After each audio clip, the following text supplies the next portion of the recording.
नमस्कार, खबर समय जगत में आपका स्वागत है। मैं हूं आपके साथ अंकिता और आइए अब खबरें देखते हैं विस्तार से।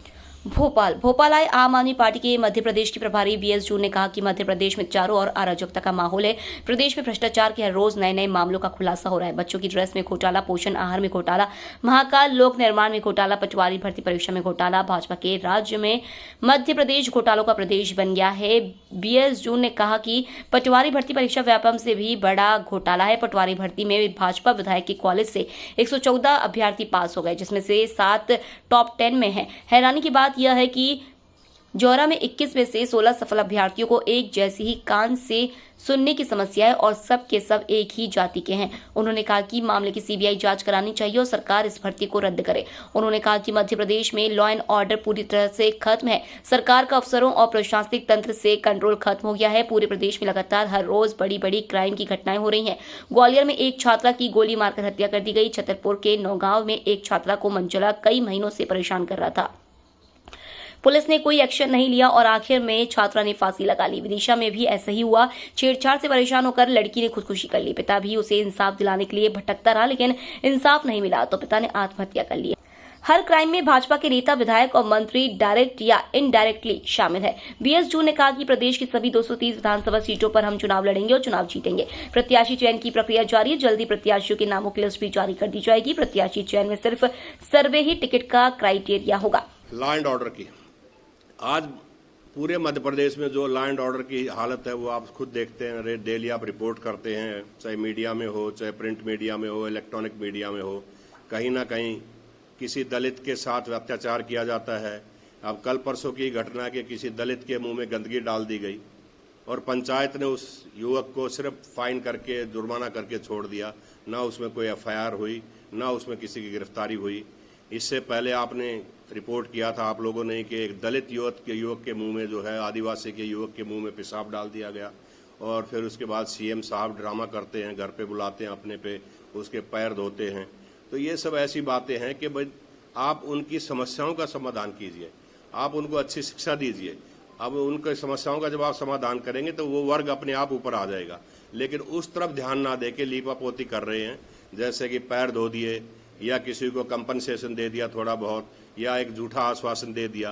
तो ये आश्वासन दिए जा रहे हैं, झूठे आश्वासन दिए जा रहे हैं और असल में धरातल पे कोई काम नहीं हो रहा है। तीसरी बात है कि जैसे आप लॉ एंड ऑर्डर की बात करें कि ग्वालियर में एक लड़की को गोली मार के हत्या कर दी गई। छतरपुर में एक लड़की जिसको मंचले बहुत तंग करते थे, उस लड़की ने आखिर में तंग आके आत्महत्या कर ली और जब उसके परिवार को न्याय नहीं मिला तो उसके पिता ने भी आत्महत्या कर ली। इससे आप देख सकते हैं कि लॉ एंड ऑर्डर की सिचुएशन मध्य प्रदेश में कैसी है। डेली कहीं ना कहीं कोई हत्या हो रही है, कहीं रेप हो रहा है, कहीं किसी पुलिस वाले की पिटाई हो रही है, कहीं दलितों की पिटाई हो रही है, कहीं आदिवासियों की पिटाई हो रही है। तो लॉ एंड ऑर्डर की सिचुएशन बहुत खराब है मध्य प्रदेश में और हम वायदा करते हैं कि जब भी हम सत्ता में आएंगे हम लॉ एंड ऑर्डर की सिचुएशन ऐसी इंप्रूव करेंगे जैसे आज हमने पंजाब में की हुई है। पंजाब में जब हमारी सरकार बनी तो एक एलिगेशन आया कि पंजाब में ड्रग्स का प्रचलन है और ये चीफ मिनिस्टर काम नहीं कर पाएंगे, लेकिन भगवंत मान जी ने वह हर चीज को संभाला। आज ड्रग्स पे भी कंट्रोल है, लॉ एंड ऑर्डर पे भी कंट्रोल है। एक उग्रवादी जो मतलब खुलेआम पुलिस स्टेशन में घुस के कुछ उग्रवादियों को छुड़वा के ले गए थे, उसको इतने शानदार तरीके से अरेस्ट किया गया कि एक गोली नहीं चली, कहीं कोई एक कतरा खून का नहीं बहा और उनको अरेस्ट कर लिया गया। तो ये सूझबूझ का और एक अच्छे प्रशासन की अचूक वो बातें हैं जिसको हम मध्य प्रदेश में भी लागू करेंगे और अच्छा शासन देंगे। चुनाव आने जा रहे हैं, उसमें हम 230 की 230 सीटों पे इलेक्शन लड़ेंगे। हमने प्रोसेस कैंडिडेट्स का सेलेक्ट करने का कार्रवाई शुरू कर दी है, सर्वे करवा रहे हैं और बहुत जल्द हम कैंडिडेट्स की लिस्ट जारी करेंगे।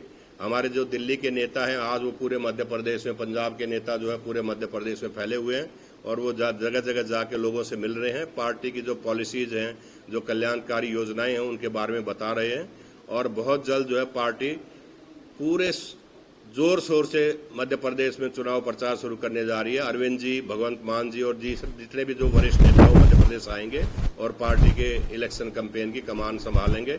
हम पूरी की पूरी 230 सीट पर चुनाव लड़ेंगे। एक कंफ्यूजन पैदा किया जा रहा है कि भाई कांग्रेस से इनका समझौता हो गया, शायद ये चुनाव ना लड़े, ऐसा कुछ नहीं है। हम 230 की 230 सीटों पर चुनाव लड़ेंगे। उसका कारण ये है कि अगर विपक्षी एकता की बातें चल रही हैं वो सिर्फ पार्लियामेंट के हैं, पार्लियामेंट इलेक्शंस के लिए हैं, ना कि विधानसभा चुनाव के लिए हैं। तो बिल्कुल गलत फहमी पैदा करने की कोशिश की जा रही है। मैं साफ कर देता हूं कि हम 230 की पूरी विधानसभाओं में सीरियसली गंभीरता के साथ चुनाव लड़ रहे हैं और हम ऐसे कैंडिडेट देंगे जो जीत के आएंगे। इसके अलावा मध्य प्रदेश में जितनी भी हमारी पॉलिसीज जो वहाँ चल रही हैं और जो देश के प्रदेश के लोकल मुद्दे हैं उन पे हम ज़्यादा हाईलाइट करेंगे, उन पर ज़्यादा उनका समाधान ढूंढेंगे और लोगों को बताएंगे कि उन समस्याओं का समाधान क्या हो सकता है, जैसा हमने पंजाब में और उससे पहले दिल्ली में किया। तो मुझे इतना ही कहना था कि हम मणिपुर के बारे में परसों मंगलवार को 1 बजे भोपाल में एक बहुत बड़ा प्रोटेस्ट अरेंज करने जा रहे हैं।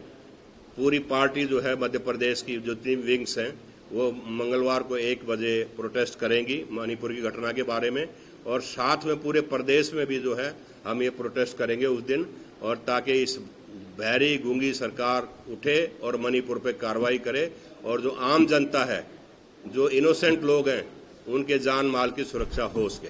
तो एक प्रोटेस्ट का प्रोग्राम हम परसों के लिए कर रहे हैं, और दूसरा जो ये हमारा विधानसभाओं में पदयात्रा, बदलाव पदयात्रा, उसको हम अब जारी रखे हुए हैं, क्योंकि पब्लिक मध्य प्रदेश में जान गई है कि बदलाव होना चाहिए। 70 साल में जो लोगों को लूटा गया, जो लोगों को दमन किया गया, उससे छुटकारा पाने के लिए अगले इस इलेक्शन में एक आम आदमी पार्टी आशा की किरण के रूप में उभरी है, और हम जनता पे बिल्कुल खरे उतरने जा रहे हैं, जनता की अपेक्षाओं पे, और हम साबित करेंगे कि हम सिर्फ कोरे झूठे वायदे नहीं करते, बल्कि हम धरातल पे काम करते हैं और गरीब, मजदूर, किसान, स्टूडेंट्स, महिला सुरक्षा के बारे में काम करते हैं। और जिससे मैं पिछले 5 दिन से जितने भी 5-6 विधानसभाओं में गया, लोग बड़े इम्प्रेस हैं कि हम उनके मुद्दे उठा रहे हैं जो उनको डायरेक्टली हिट करते हैं। तो खबर समय जगत के लिए संवाददाता आदित्य सराठे की report. For latest news, subscribe to our channel and press the bell icon.